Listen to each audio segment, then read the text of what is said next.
So, the big Danganronpa video that I'm working on is taking forever and needs more time to cook. So, I thought it would be fun to, but I wanted to give you a video so you're not just like waiting for ages, right? And I thought it would be fun to talk a little bit about like just my history with the Persona series. So, first of all, spoilers for 3, 4, and 5. And I basically just wanted to be like, what order did I play the games? How blind was I when I did so? What was my experience like? And what endings did I get? Because, well, 3, 4, and 5, all have multiple endings. So I just kind of thought that would be, fun. So, obviously, we'll start at the beginning. And that was, my first Persona game was Persona 4 Golden. And going into it, all that I knew was that in order to get the quote-unquote golden ending, you had to fully complete Marie's social link. And then I also knew that there was an ending where you could aid and abet the killer. However, fortunately, the thing that told me that was like a random YouTube video, but it was the type of thing where like the video was called like Persona 4 Golden Accomplice Ending, and then the thumbnail was just like Yu Narukami sitting in a chair at the police station, so it didn't spoil who the killer was, right? Which is nice. And then when it comes to like big decisions during the game, after the whole incident with Nanako, when we go to confront Namatame, I knew by that point in the playthrough that Namatame was involved and that he was clearly like kidnapping people and throwing them into the TV, but also that like he definitely didn't really know what was going on and wasn't the killer. So I was actually civil. I went into it, and obviously like I was definitely frustrated about like Nanako dying, but I also knew that Namatame wasn't our guy. So I definitely went in with the mindset of de-escalating, and therefore, simply put, I got lucky, and I was actually able to get through the conversation fully blind in the way where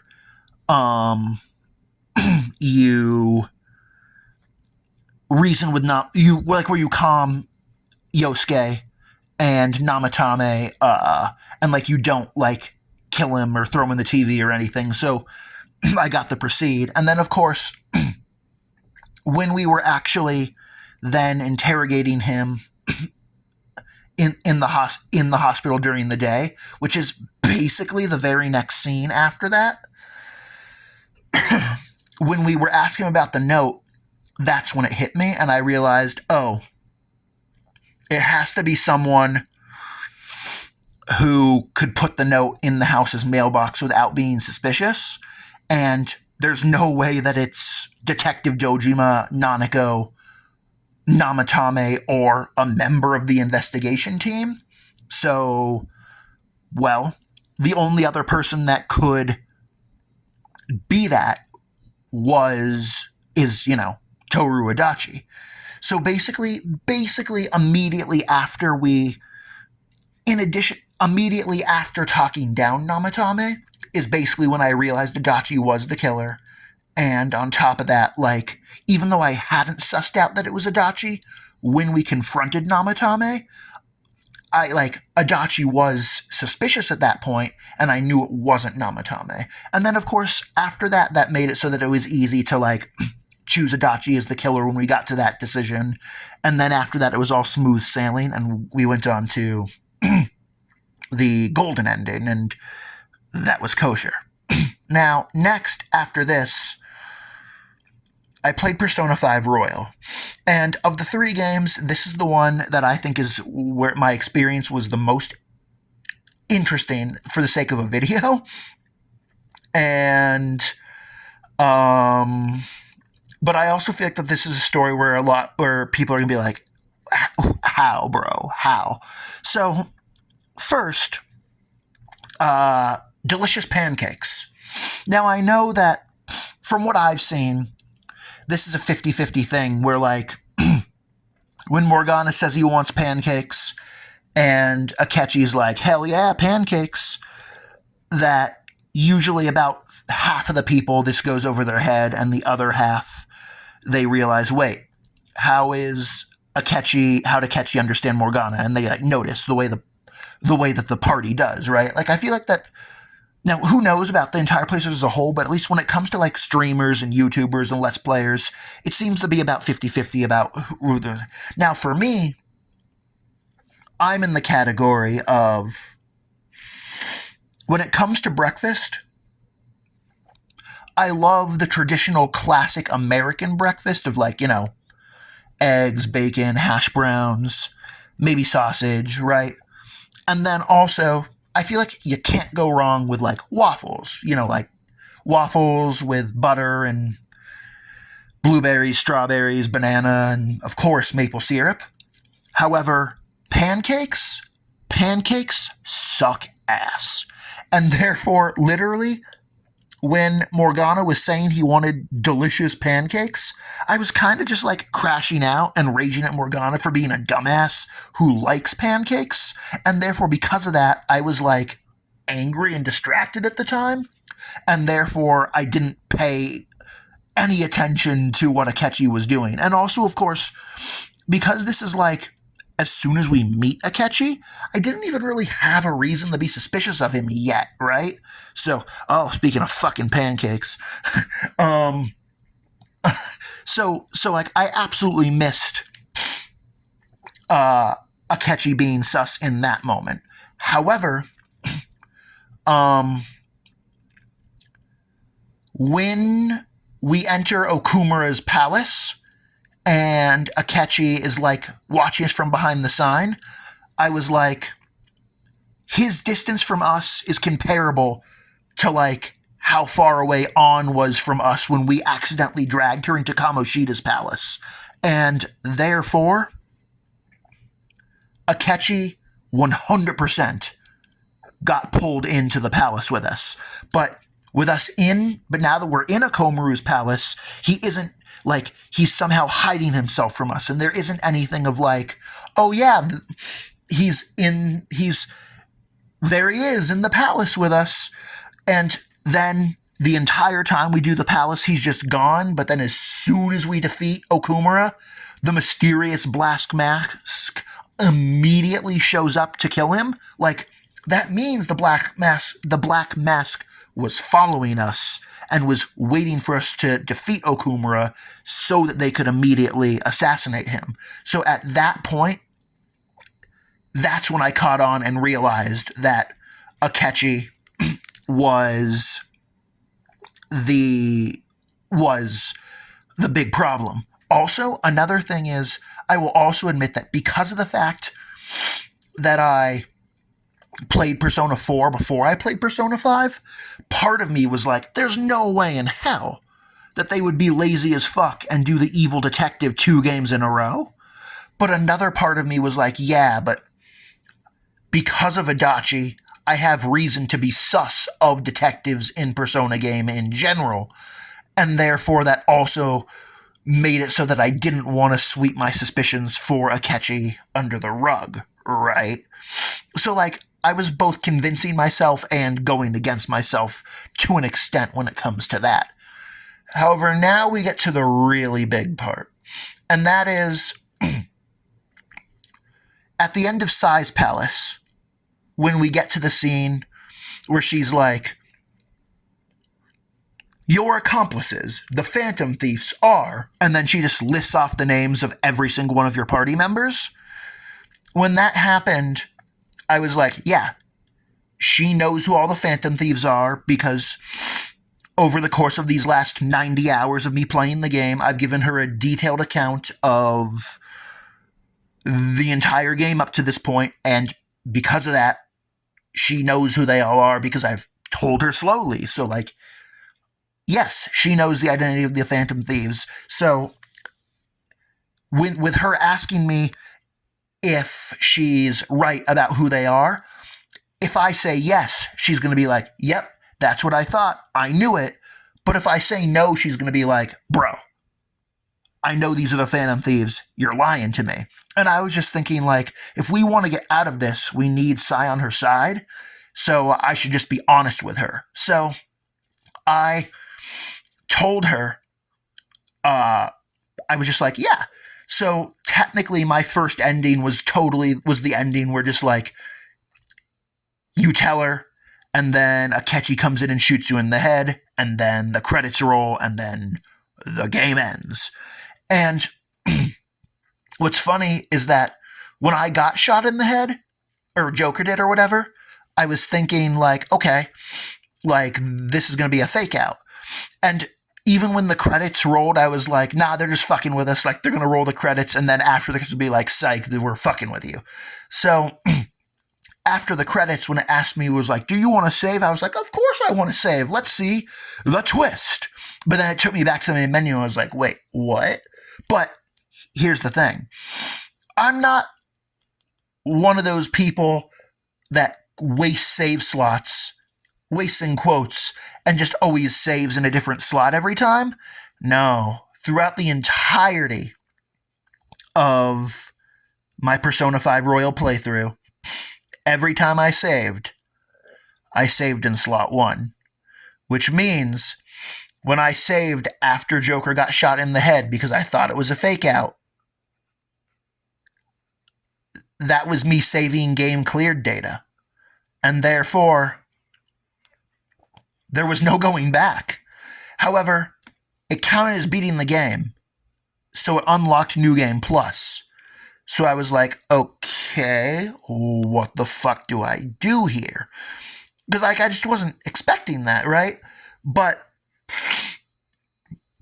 and especially considering that like I was right too, because like the truth is, if you say no to Sai, then you do get shot in the head, and then it does reveal that it's a fake out, but there isn't any actual difference, because in both of these scenarios, the plan was to fake Joker's death, but I guess just, and you were in the palace and it was a cognitive being, but just, like, you get what I'm saying.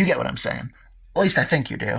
That, like, it's, like, the fact that choice matters is weird, because either way she knows the truth, and either way she could have worked with you to deceive Akechi with the cognitive Joker.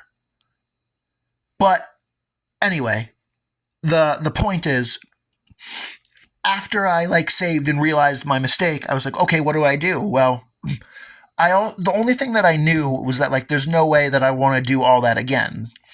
So, what do I do?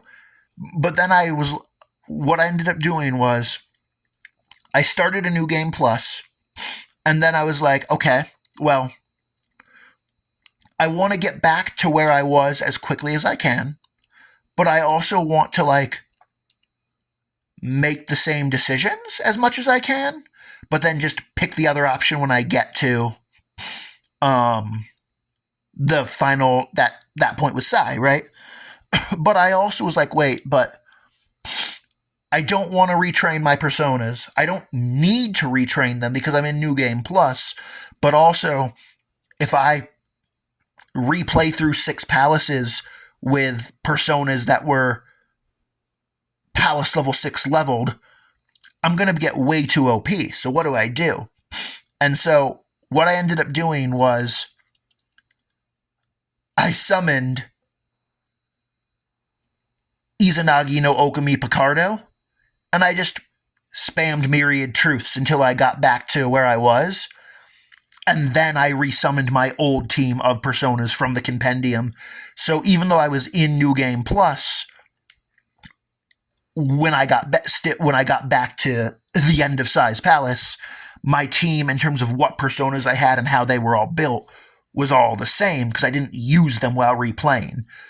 But then, of course, that was the end of the catastrophe, and because during this replay, like, I picked the right option with Sai, and I had done the social links with Akechi and Maruki and Sumi, so after that travesty, I was able to then just, proceed with the game as normal and get the royal ending. And at any other point where I could have deviated, it was obvious, like, what the problem would have been, right? And then we get the Persona 3 Reload, which is by far the simplest. And that was literally just like, hey, do you want to kill Ryoji and get the shitty ending? Or do you want to not kill Ryoji and get the good ending? And I was like, I'm gonna not kill Ryoji and get the good ending? And so then I did that. Also, the only other thing that's worth mentioning, I think, is just like, what actual personas did I use while playing through? And the answer is, I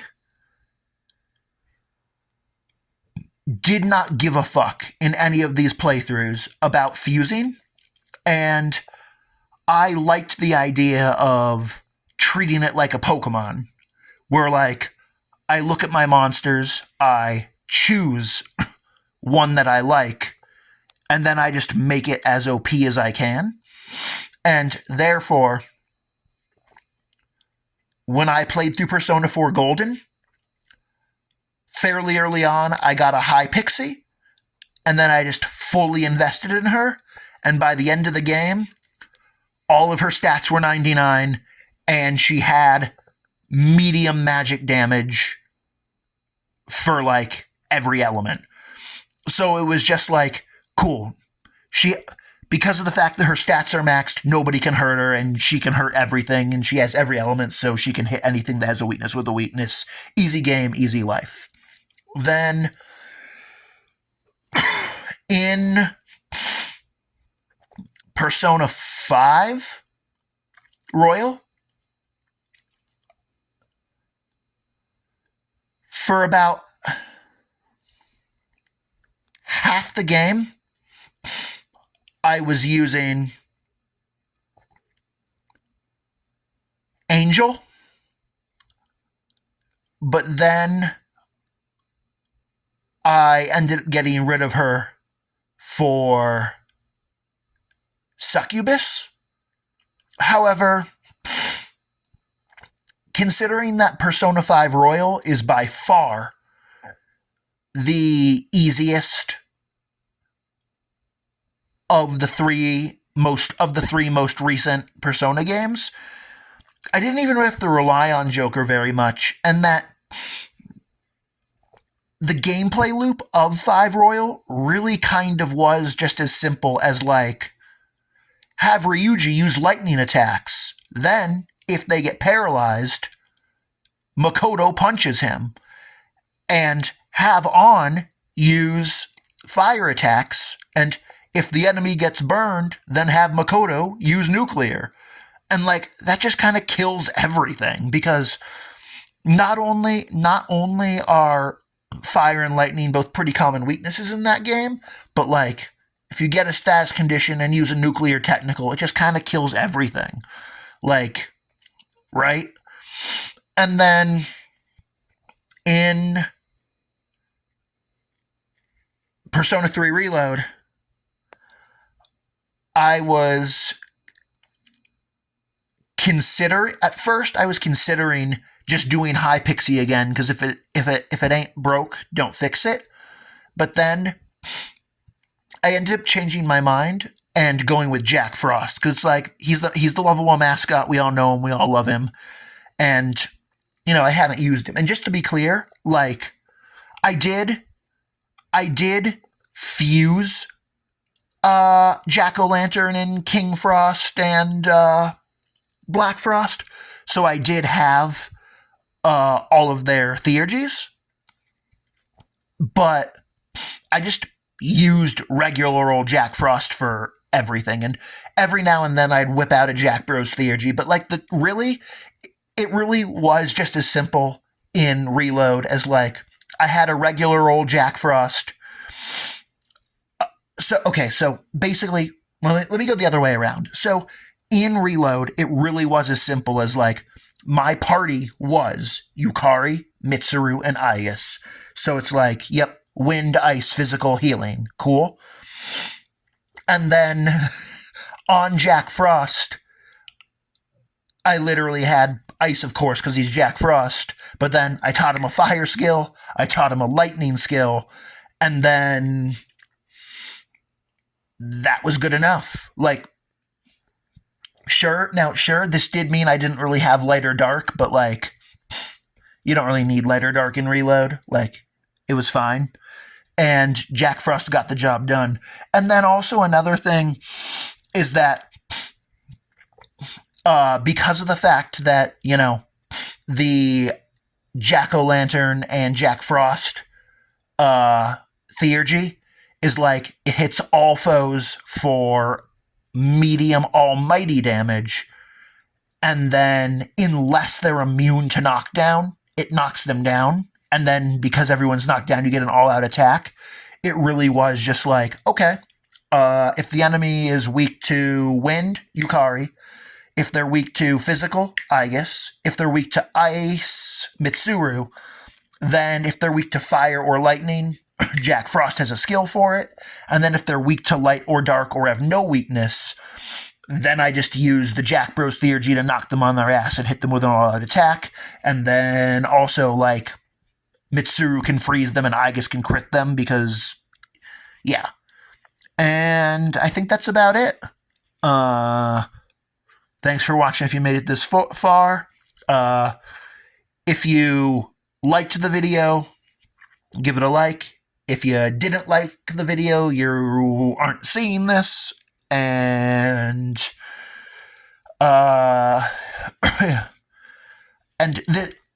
this channel is going to be lots of Danganronpa content with occasional Persona content. So, if that's your jam, hit that subby wubby button. Yeah. And bye-bye.